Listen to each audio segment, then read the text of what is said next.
प्यारे बच्चों, आज हम जो आप लोग के बीच आए हैं तो मैट्रिक बोर्ड एग्ज़ाम 2025 के लिए कुछ वीवीआई ऑब्जेक्टिव लेकर के आए हैं। तो चलिए देखते हैं आज बोर्ड पे पहला ऑब्जेक्टिव क्या दिया हुआ है।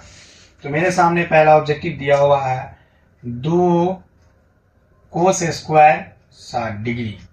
तो सबसे पहले देखिए आप कि अगर कोई भी डिग्री वाला सवाल आए तो हमको सबसे पहले क्या करना है कि जितना भी त्रिकोणमितीय अनुपात है उसके डिग्री का मान याद कर लेंगे। तो कोस 60 डिग्री, ये क्या दिया हुआ है, कोस 60 डिग्री। तो कोस 60 डिग्री का मान होता है 1/2।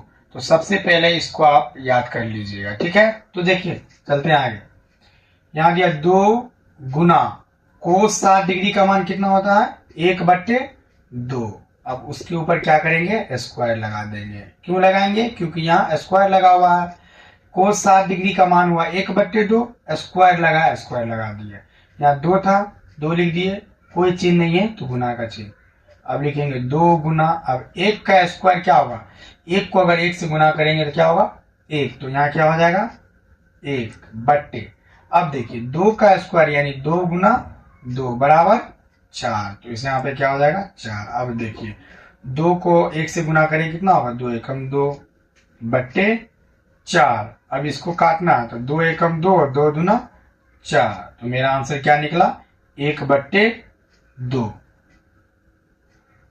बच्चों अब मेरे सामने आया है दूसरा ऑब्जेक्टिव। अभी हम पहला ऑब्जेक्टिव को हल किए हैं, मेरे सामने आया है दूसरा ऑब्जेक्टिव। देखिए तो दूसरा ऑब्जेक्टिव भी क्या है, त्रिकोणमिति से आया है। तो अक्सर एग्जाम में ये हम देखते हैं कि त्रिकोणमिति यानी जो चैप्टर है उससे बहुत ही ज्यादा सवाल पूछा जाता है। तो हम आशा करते हैं कि आप लोग मेरे साथ जुड़े रहिए और हम आपको कुछ ऐसे ऐसे सवाल बताएंगे जो एग्जाम में आपको हूबहू सेम देखने को मिलेगा, ठीक है। तो देखिए दूसरे ऑब्जेक्टिव को देखते हैं। सवाल दिया है साइन 30 डिग्री बट्टे कोस 60 डिग्री। देखिए ये एक सवाल बोर्ड एग्जाम में आपको मिलेगा। तो देखिए इस सवाल को कैसे हल करते हैं। सबसे पहले करना क्या, ऊपर में जो दिया हुआ है उसको आप लिख दीजिएगा हूबहू जैसे दिया हुआ। हम लिख दिए साइन 30 डिग्री। अब नीचे वाले को हम चेंज करेंगे। तो चेंज करने से पहले हमको फॉर्मूला याद होना चाहिए कि देखिए साइन 90 डिग्री माइनस थीटा बराबर होता है कोस थीटा, और कोस 90 डिग्री माइनस थीटा बराबर होता है साइन थीटा। ये फॉर्मूला आपको याद रखना पड़ेगा। तो देखिए यहाँ जो दिया, क्या दिया हुआ, कोस दिया, तो हम लिख देंगे कोस। अब आपको क्या करना है कि आप बताइए 90 में से कितना माइनस करेंगे कि 60 आएगा। तो देखिए 90 में से अगर हम 30 को माइनस करेंगे यानी ऊपर वाले को माइनस करेंगे तो कितना आएगा 60 आएगा। तो हम 60 को क्या लिख सकते हैं 90 माइनस 30, तो ये मेरा क्या कोस 60। तो कोस 60 को हम लिखे हैं कोस 90 माइनस 30। अब ऊपर वाला जैसे था वैसे होगा साइन 30 डिग्री।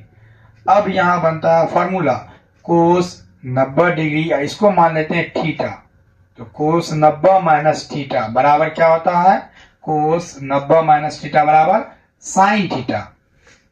अब देखिए यहाँ पे कोस 90 माइनस थीटा बराबर क्या हुआ साइन थीटा, तो यहाँ लिख देंगे साइन, और थीटा का मान कितना है 30, तो लिख देंगे साइन 30। अब दोनों क्या बराबर है तो ये कैंसिल हो गया और इसका आंसर निकला 1। तो इससे पहले हम दूसरा ऑब्जेक्टिव हल किया आप लोग के सामने। आशा करते हैं कि आप लोग सीख रहे होंगे, मेरी बातों को आप लोग समझ पा रहे होंगे। अगर किसी को कोई दिक्कत है तो आप हमें कमेंट बॉक्स में बता सकते हैं। तो चलिए तीसरे ऑब्जेक्टिव पे चलते हैं। तीसरा ऑब्जेक्टिव में यानी एक सीरीज दिया हुआ 7 4 2 7 3 7, एक संख्या का दिया हुआ है, उसमें बोला इसमें बताना है आपको कि का बहुलक क्या होगा।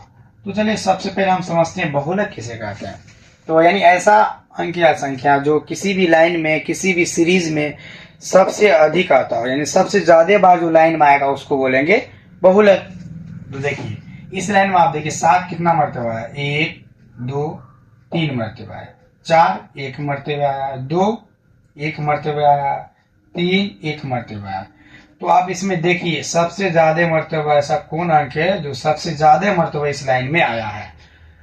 तो 7 क्या है, सबसे ज्यादा मरतबा आया है इस लाइन में, इसलिए बहुलक यानी इसका आंसर हो जाएगा 7। तो हम इसका आंसर नीचे में लिख सकते हैं बहुलक बराबर 7। ये हो गया मेरा आंसर।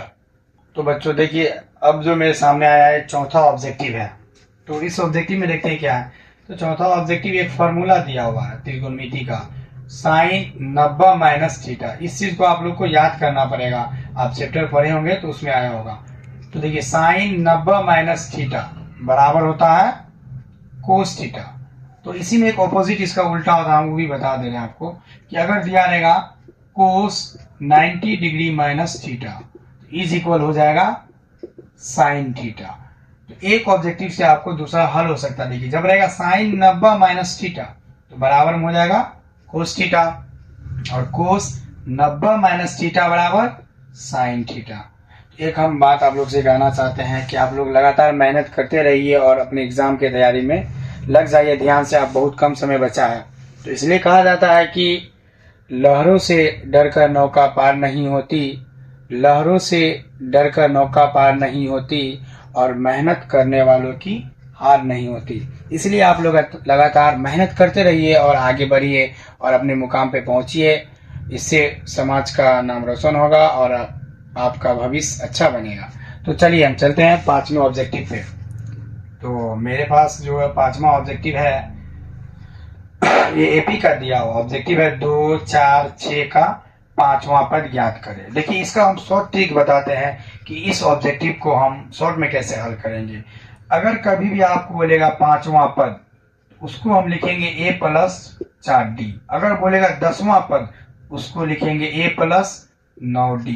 अगर बोलेगा 12वां पद, उसको लिखेंगे a प्लस 11d। इससे आप क्या समझ पा रहे हैं कि अगर कोई भी बोलेगा पद निकालना, 30वां पद, 31वां पद, 50वां पद, तो एक माइनस करके उसको बोलना। 30वां पद अगर हमको बोलेगा तो वो क्या हो जाएगा a प्लस 29d। समझ रहे मेरी बातों को? तो देखिए यहां जो है कभी भी अगर कोई एपी देगा 2, 4, 6, इससे पिछले क्लास में हमने आपको बताया है कि कोई भी एपी का सीरीज दिया रहेगा तो उसमें जो सबसे पहले आता है उसको बोलते हैं ए, यानी क्या बोलते हैं प्रथम पद। यानी जो सबसे पहले आया वो क्या हो गया ए। तो ए का मान कितना हो गया 2। और डी निकालने के लिए क्या करते हैं हम, दूसरा पद में से पहला पद को घटा देंगे।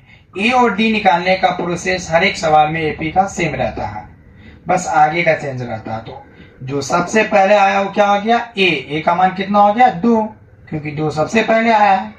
अब डी निकालने के लिए दूसरा में से पहला को घटा देंगे, तो 4 में से 2 को क्या करना है माइनस कर देंगे, तो क्या आएगा 2। तो मेरा ए का मान और डी का मान निकल गया। तो चलते हैं आप सवाल पे। देखिए पांचवा पद बोला है तो इसका फॉर्मूला क्या हो गया a प्लस 4d। ठीक है, और a का मान कितना है 2 प्लस 4 गुना d का मान कितना है 2। देखिए 2 प्लस 4 गुना 8 बराबर कितना हो गया 10 आंसर। तो देखिए कम समय में हमने आपको इस सवाल को हल करने के लिए समझा दिया है। आशा करते होंगे कि आप लोग मेरी बातों को समझ पा रहे होंगे। अगर किसी भी प्रकार का डाउट है तो आप हमसे, मेरा ऑफलाइन बैच चलता है कदमपुरा चौक में, वहां आके आप हमसे मिल सकते हैं और हम आपके लिए हर एक टाइम तैयार है आपको टाइम देने के लिए। और कोई भी डिस्कस करना हो, कोई भी डाउट हो तो आप हमसे फोन करके भी पूछ सकते हैं। और अगर आप चाहते हैं कि बेहतर से बेहतर मेरा रिजल्ट हो तो मेरे चैनल को लाइक और सब्सक्राइब करें और अपने तैयारी को बेहतर से बेहतर बनाएं। और अगर चाहते हैं कम समय में अच्छा नंबर आए तो मेरे चैनल को आप सब्सक्राइब करिए, लाइक करिए, कमेंट करिए और अपने दोस्तों, भाइयों, रिश्तेदारों सभी के पास पहुंचाइए, क्योंकि अगर आपके द्वारा दूसरे का भलाई होगा तो आपको दुआ मिलता रहेगा। ठीक है, तो फिर कुछ सवाल लेके आते हैं कल। आप लोग इस सवाल को डिवीजन करते रहिएगा। फिर मिलते हैं कल अगली क्लास में।